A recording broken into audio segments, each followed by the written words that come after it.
अस्सलाम वालेकुम, I am doctor Palwasha और आज हम डिस्कस करेंगे अबाउट चिकन पॉक्स, जिसको आम ज़बान में लाकड़ा काकड़ा कहते हैं। आजकल हमारे पास बहुत सारे मरीज़ ऐसे प्रेजेंट कर रहे हैं इमरजेंसी में जिनको लाकड़ा काकड़ा का मसला है। इसका मतलब ये है कि आजकल ये वबाई बीमारी फैली हुई है और इसके बारे में कुछ बेसिक नॉलेज आपको होनी चाहिए। स्टार्ट करते हैं इसके इंट्रोडक्शन से। वेरिसिला जोस्टर वायरस एक जरासीम है जिसकी वजह से ये बीमारी लाहक होती है।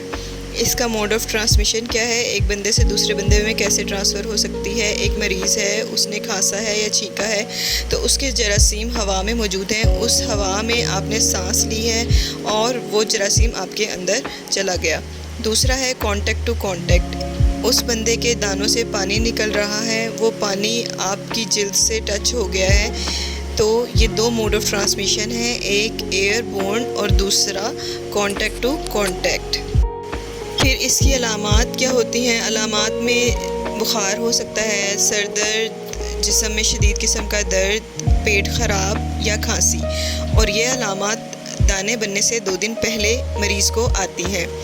फिर जिस्म पे लाल रंग के निशान पड़ना शुरू होते हैं, फिर वो दानों की शक्ल इख्तियार कर लेते हैं, उन दानों में पानी भर जाता है, पानी भरे दाने बन जाते हैं, फिर उसके ऊपर छिलका आना शुरू होता है और ये बीमारी रिकवर होना शुरू हो जाती है। मैक्सिमम इसको 3 से 4 हफ्ते लगते हैं रिकवर होने में। इस दौरान आपने मरीज़ से दूसरे लोगों को बचा के रखना है, मरीज़ को आइसोलेट करना है, अलग रखना है, ताकि वो 2 मोड ऑफ़ ट्रांसमिशन जो मैंने आपको बताए हैं उसके ज़रिए वो जरासीम एक इंसान से दूसरे इंसान में ट्रांसफ़र ना हो सके। इसकी ट्रीटमेंट क्या है। इसकी ट्रीटमेंट आप सिम्टोमेटिक देते हैं, अलामात के हिसाब से देते हैं। कुछ लोग हैं जिनकी क़ुव्वत मदाफ़ियत कम होती है, उनके अंदर ट्रीटमेंट प्लान अलग होता है, लेकिन इसमें आपने जो बेसिक है वो ये करना है कि मरीज़ को ज़्यादा से ज़्यादा पानी का इस्तेमाल कराना है, फ्लूइड इंटेक ज़्यादा होगा और रेस्ट, उसको आराम की तलकीन करनी है।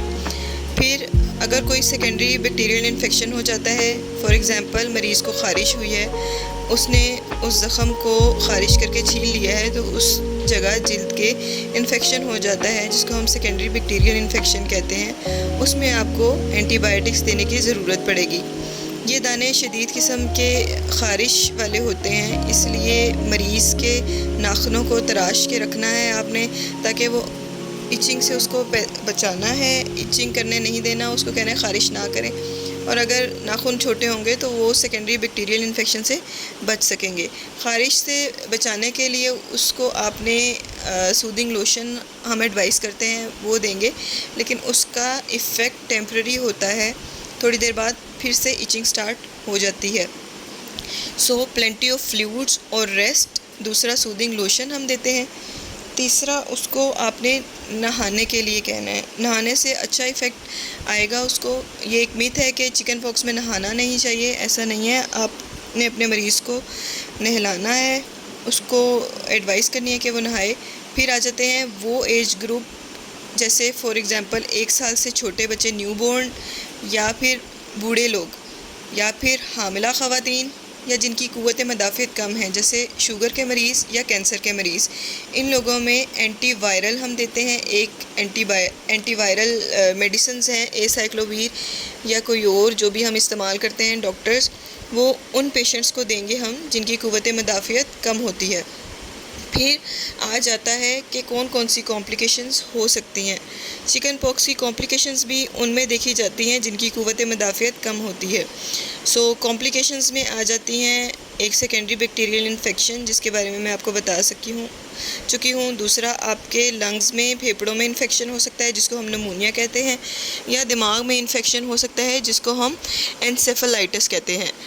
फिर ये जरासीम आपके जिस्म में ठहर सकता है, रह सकता है, और आपको ज़िंदगी के दूसरे किसी हिस्से में किसी बीमारी के तौर पे प्रेजेंट कर सकता है जिसको हम कहते हैं shingles.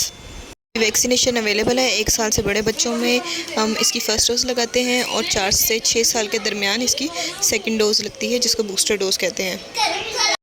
I hope everything is clear. अगर फिर भी कोई क्वेश्चन हो, कोई भी एम्बिग्विटी हो तो you all can ask, I will answer for sure. Thank you for watching. अल्लाह हाफिज़।